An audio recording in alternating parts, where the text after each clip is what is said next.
പ്രിയ സഭേ, ഈ ശബ്ദപരിധിക്കകത്ത് ഈ ശബ്ദം കേൾക്കുന്ന പ്രിയ സഹോദര സഹോദരി, പ്രിയ മാതാവേ പിതാവേ, നീ കെട്ടിപ്പിടിച്ചിരിക്കുന്ന മദ്യപാനമുണ്ടല്ലോ, വല്ലപ്പോഴും ഓന്നെന്ന് നീ പറയുന്നുണ്ടല്ലോ, അത് നിന്നെ അടിമയാക്കും. ഒരു സീരിയൽ നീ കാണുമെന്ന് നീ പറയുന്നുണ്ടല്ലോ, അത് നിന്നെ അടിമയാക്കും. വല്ലപ്പോഴുമേ ഞാനൊരു മെസ്സേജ് ഇടുകയുള്ളൂ എന്ന് നീ പറയുന്നുണ്ടല്ലോ, അത് നിന്നെ അടിമയാക്കും, നിന്റെ കുടുംബത്തെ തകർക്കും.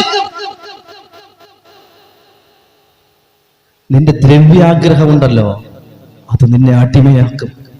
ഒന്നും അനുഭവിക്കാൻ കഴിയാത്തവനായി ഈ ലോകത്ത് നിന്ന് മഹാനായ അലക്സാണ്ടർ പോയതുപോലെ ഒരു കൈ മാത്രം ഇങ്ങനെ ഇട്ട് യാത്ര ചെയ്യേണ്ടി വരും. അതുകൊണ്ട് ഈ ലോകത്തിന്റെ ജഡീക സുഖങ്ങളിൽ നിന്ന് പുറത്തു കിടക്കുവാൻ ഈ ദുഃഖ വെള്ളിയാഴ്ച കർത്താവ് നമ്മെ ക്ഷണിക്കുകയാണ്. നിങ്ങൾ എത്ര പേർ തയ്യാറാണ്? നിങ്ങൾ എത്ര പേർ തയ്യാറാണ്? ഹല്ലേലൂയ!